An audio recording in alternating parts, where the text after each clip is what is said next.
All right, what's up? Happy whatever day it is. um, all right, so I think it's time for us to have a conversation. I've had two very interesting, like back-to-back days where I've had poor dog has such bad arthritis. Where it's been,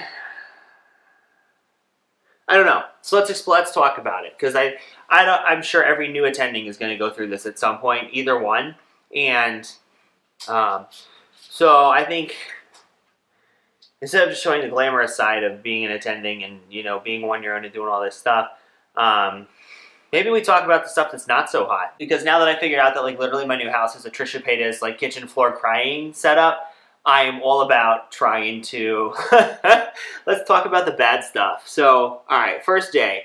Not back to back, we had two separate days. My first day was in residency and in medical school and whatever else you want to go through.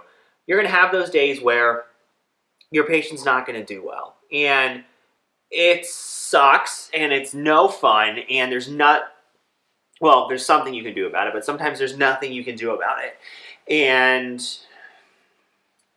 But it's fine because then you always tap out and you like talk to your senior resident, or you can, the attending rescues you and the attending can take over if you need to because you're not that experienced or whatever the case may be.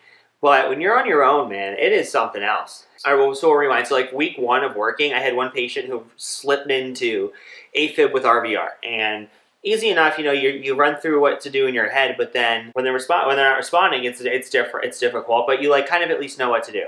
So that happened to me a couple weeks ago. Okay, fine. I still know what to do. I was able to call cardiology like when they weren't responding. They gave me some backup recommendations, and we all moved on. And the patient did very, very well. But this time, I had two people back to back in the same day. The first one was a status epilepticus patient.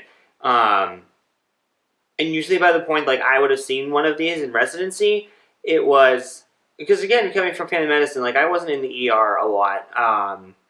We didn't do a stroke service. We didn't do trauma or ICU and all this other stuff. I mean, we did to an extent, but it's not to the training that like you would have got if you were an ER or a critical care person.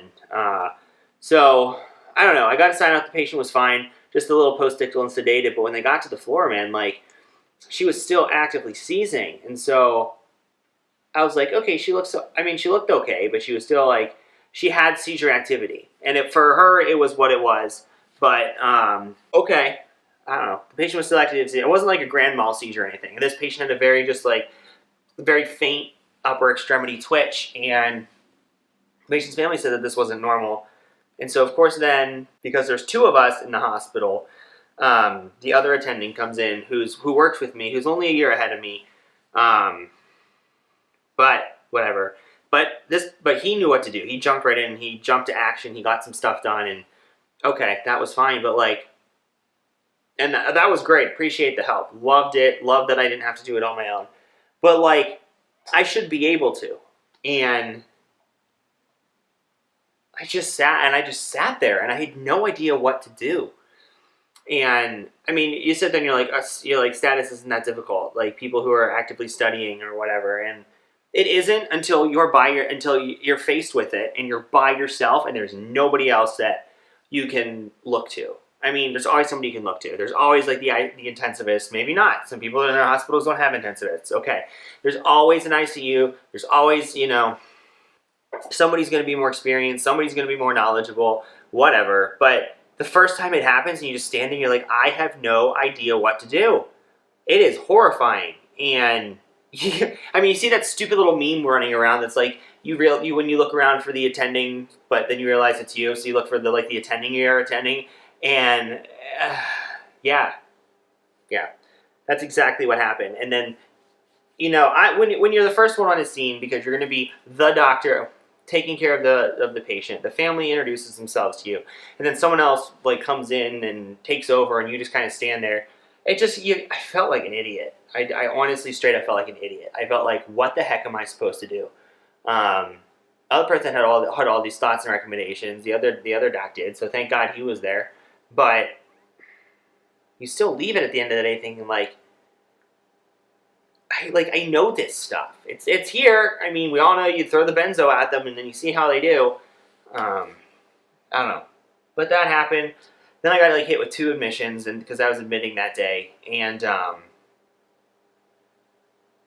then the other patient got to the floor, who was in the ER like joking around and being very pleasant, breathing on room air fine. But then I get a page a couple of hours later when the patient's on the floor that patient will not wake up, is breathing, is gurgling, is, doesn't, usually is on room air, now is on like a Veni mask at 15, and like really just not doing well, won't wake up, won't follow commands, won't do anything. And you're like, okay, well, let's go in and see what's going on.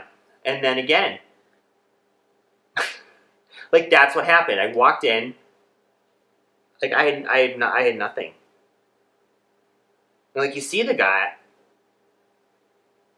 and like you see the patient, and you're like, okay, well you're breathing really fast. I don't know what to do. Well, the patient got dilaudid in the ER. Well, okay. I mean, I don't know. I just like that moment where it was like,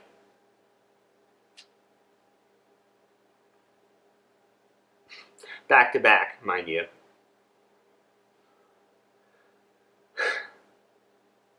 I mean, it happens. Both patients are doing fine. Well, the one patient isn't doing fine.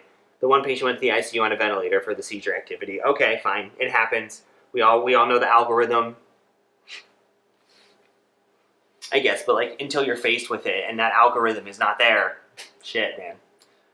Oh, man. Anyway, so then fast forward a couple of days, so ICU patient's easily taken care of. And so then I'm following this next patient with the whatever the heck's going on, not breathing, not waking up. And so I'm like, I call surgery. All right, so I guess I lost battery, and I don't even remember what I was rambling about when I lost my battery power. So I lost my train of thought, but I remember sort of where we're going with this. So then you freeze up and you can't do anything.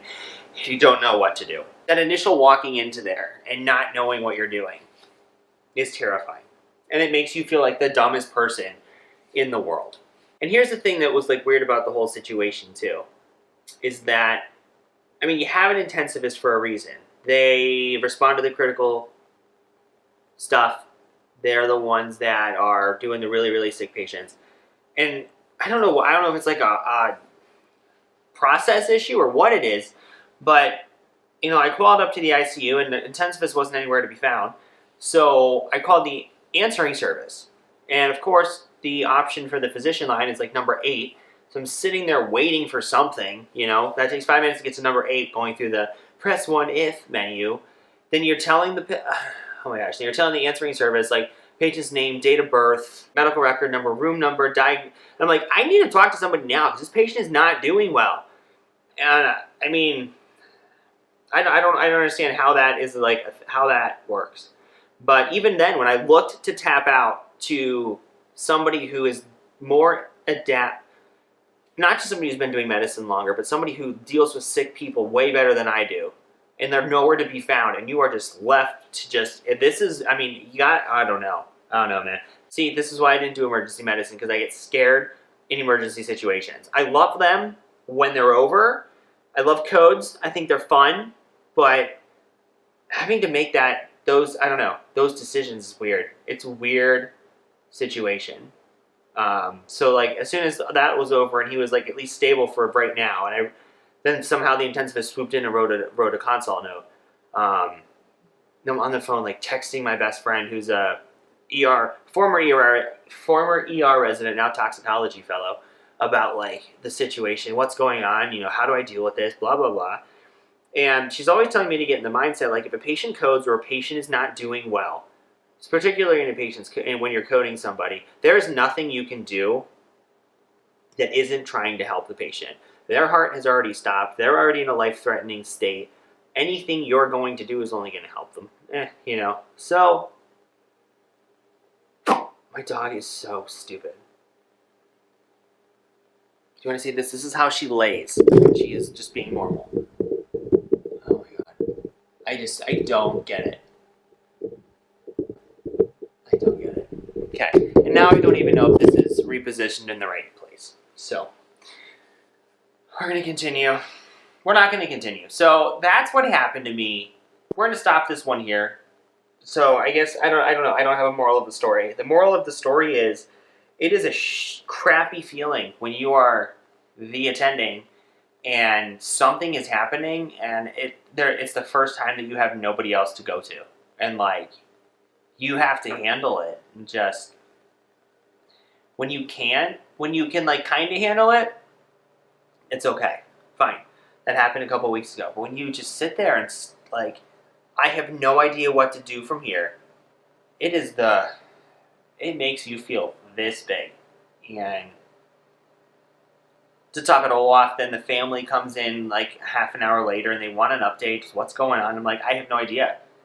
I have no clue what to do to help your family member, to save your family member's life, to improve your family member's functional state. I don't know. I literally have nothing. Like, try telling that to people. And I don't mean from a hospice palliative care standpoint, because that's a different story. I mean from the point, like, somebody is not doing well and I cannot help them. I don't know. And then you're like, well, I'm going to go home and read.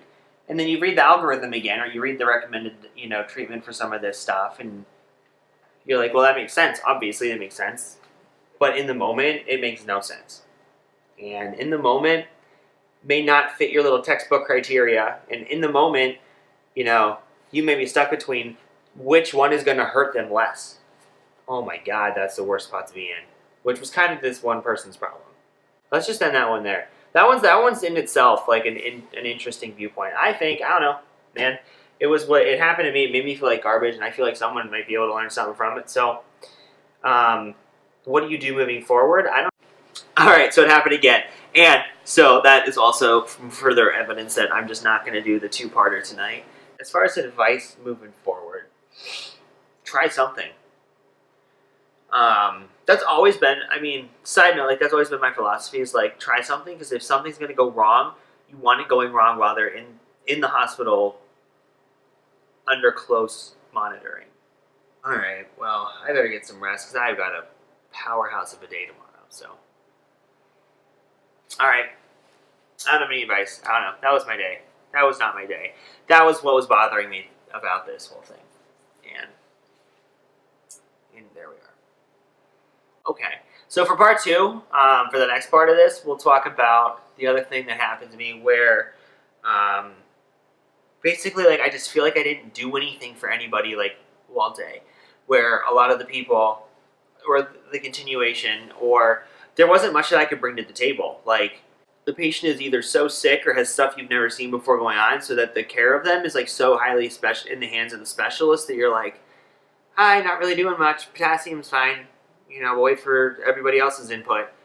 I had one of those days yesterday. Yesterday was just like, I didn't feel like I did anything for anybody. So we'll talk a little bit more about that. But otherwise, that's the end of this one. This is probably way too long. Nobody's probably watching this. Because A, I don't upload frequently enough.